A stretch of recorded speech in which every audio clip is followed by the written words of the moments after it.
So, welcome back to the podcast, guys. Today we are joined by Kevin Carlson, who's the fractional CTO and CISO at TechCXO. Kevin, welcome to the podcast. Hey, thanks for having me. I appreciate it. Let's start by you telling us a little bit. So TechCXO is a partnership based in Atlanta and started a little over 20 years ago by a couple of guys that were CFOs, and they saw a need for fractional CFO services. When the company first started, it was called TechCFO. And as time went on, they saw, a demand for other types of fractional executives, CTOs and CISOs. And so they expanded and changed the name of TechCXO. I joined back in late 2018 and been with them, over 7 years now. And I split my time pretty much equally between being a fractional CTO for clients and a fractional CISO, sometimes both. I also do executive coaching. I've been through a training and certification program for that and coach a lot of rising technology leaders and sometimes first-time CTOs. And how did, sorry? Go ahead.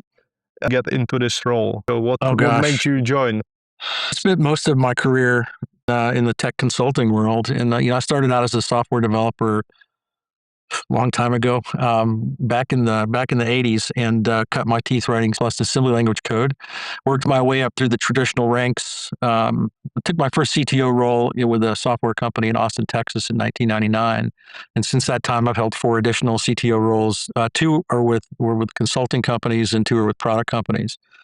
But most of my career was in the consulting space. So working with different companies and sort of being a stand-in CTO for a lot of them when they didn't have one, made this a natural fit. And TechCXO contacted me in 2018, and after 6 months of trying to convince me that I'd be good for this, I decided to give it a shot, and it's been great. I've loved every minute of it.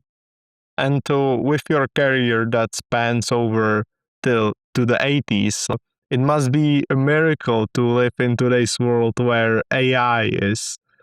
How are you integrating it into your work?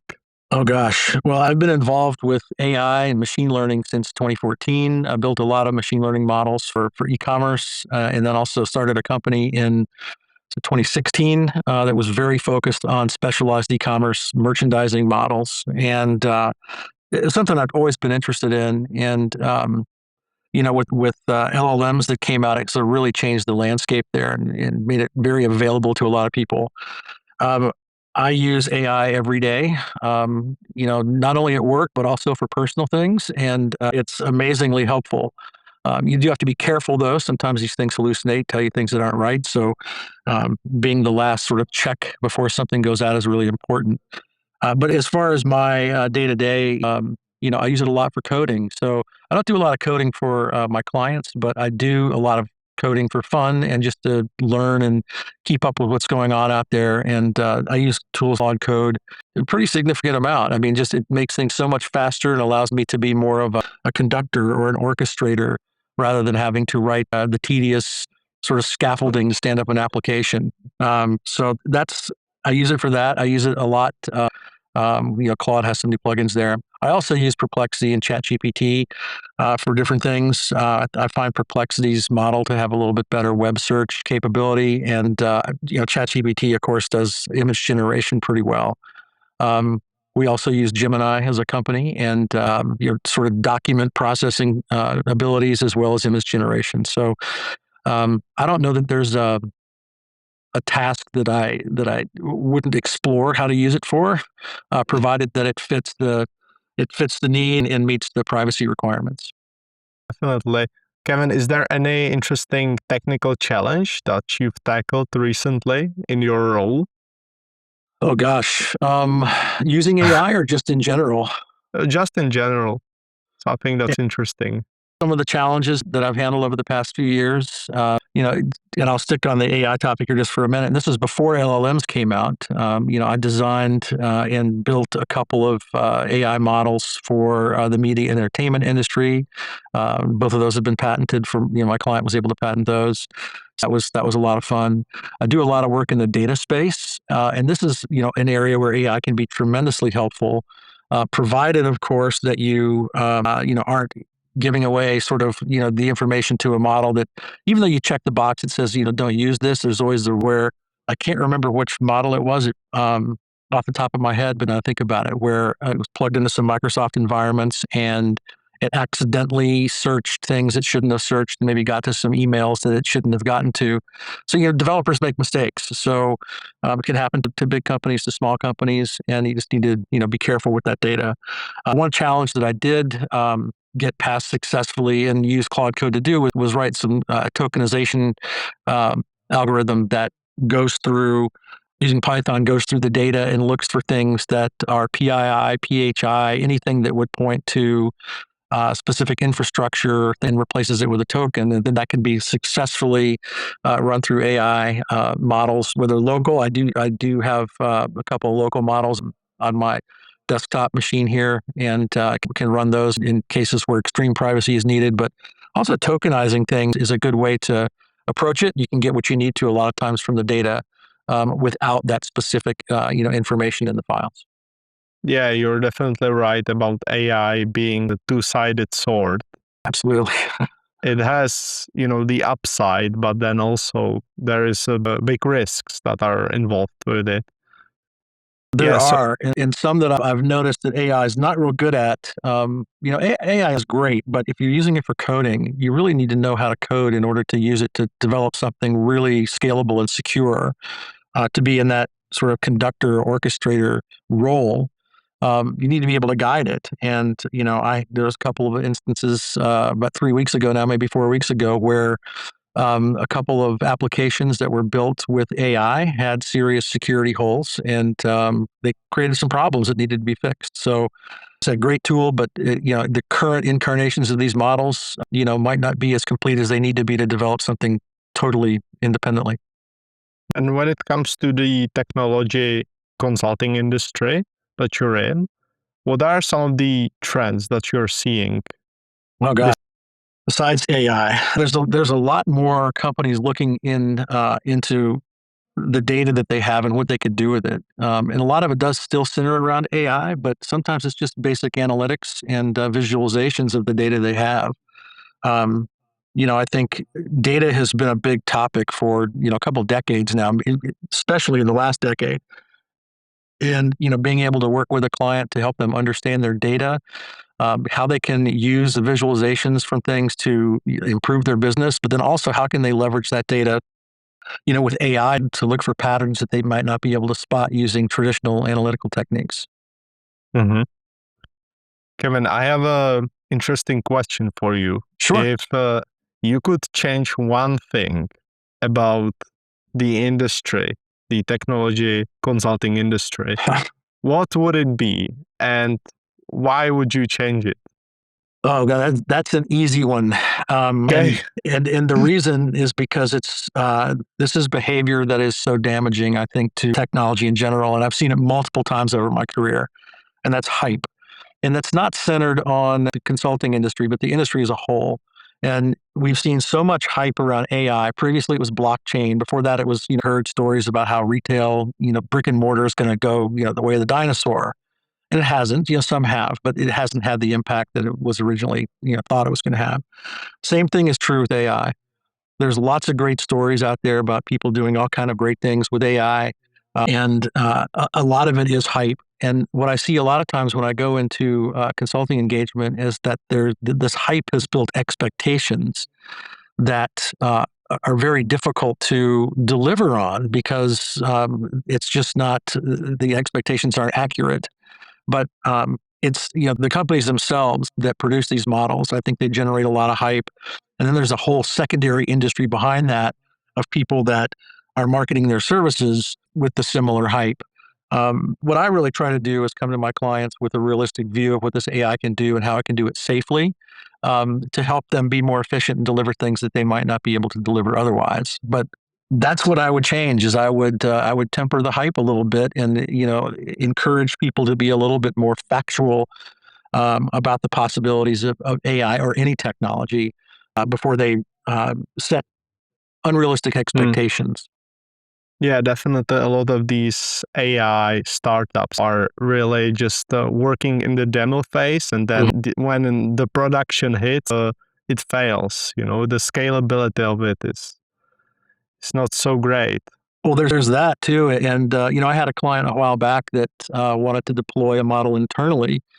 And so we used an open source model, an LLM model, and deployed it internally for them. And to get performance to the place they needed it, they had to, use a server in the cloud that was costing them, a few $100s a day.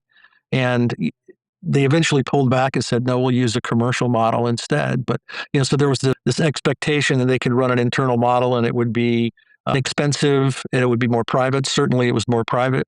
But when it came down to it, the balance between cost and privacy tilted the way of the commercial models. So there's all kind of assumptions that people have about it that they really don't realize that, how much truth or how little truth is behind it until they get into an implementation.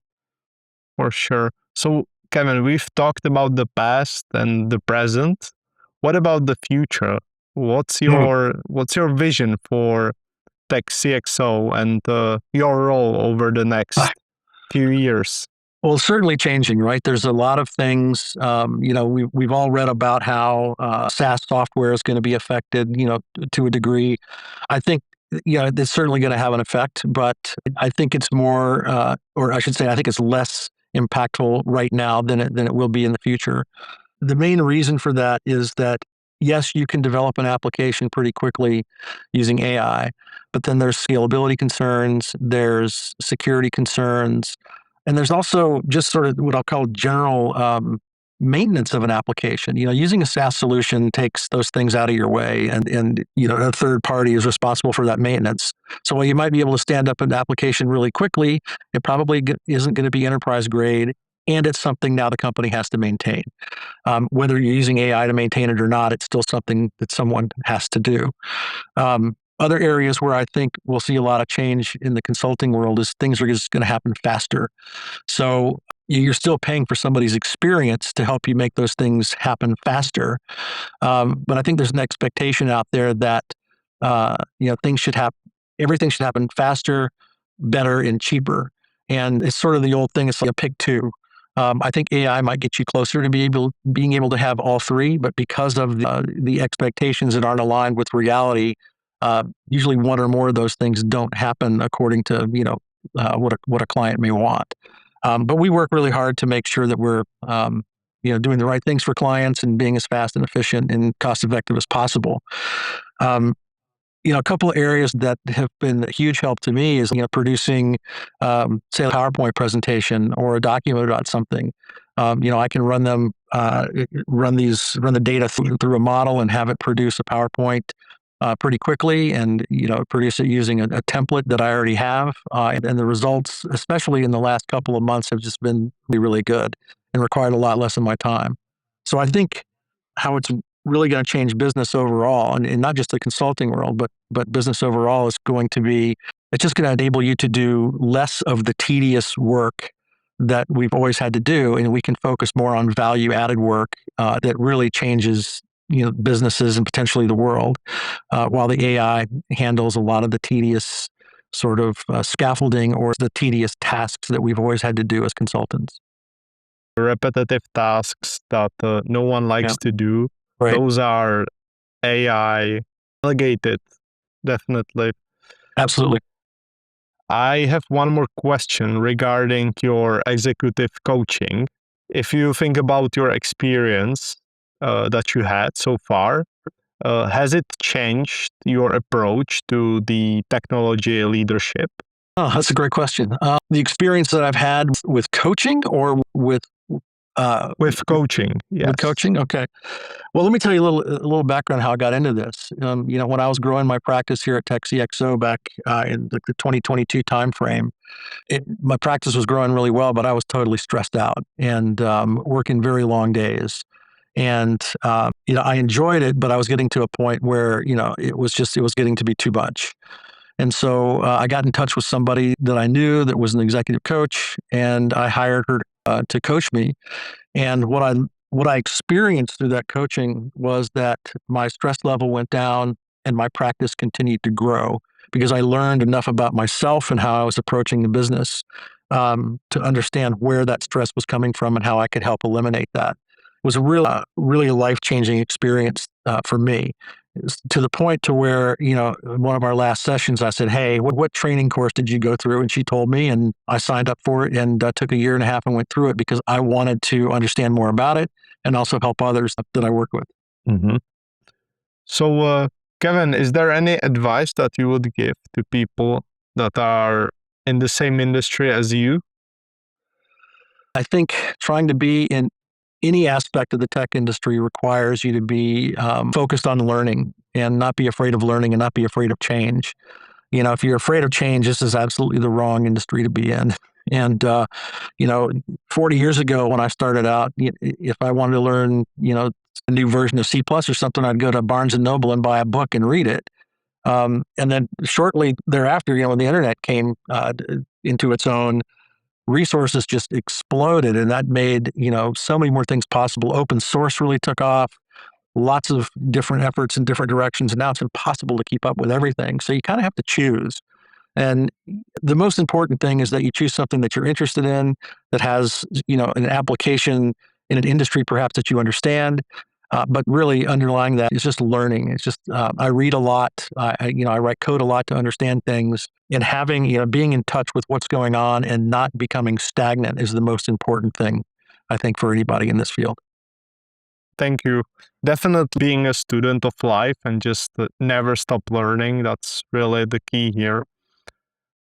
Kevin, thanks for joining us on today's podcast. I Sure. will add links so people can visit your page and check what you guys are doing.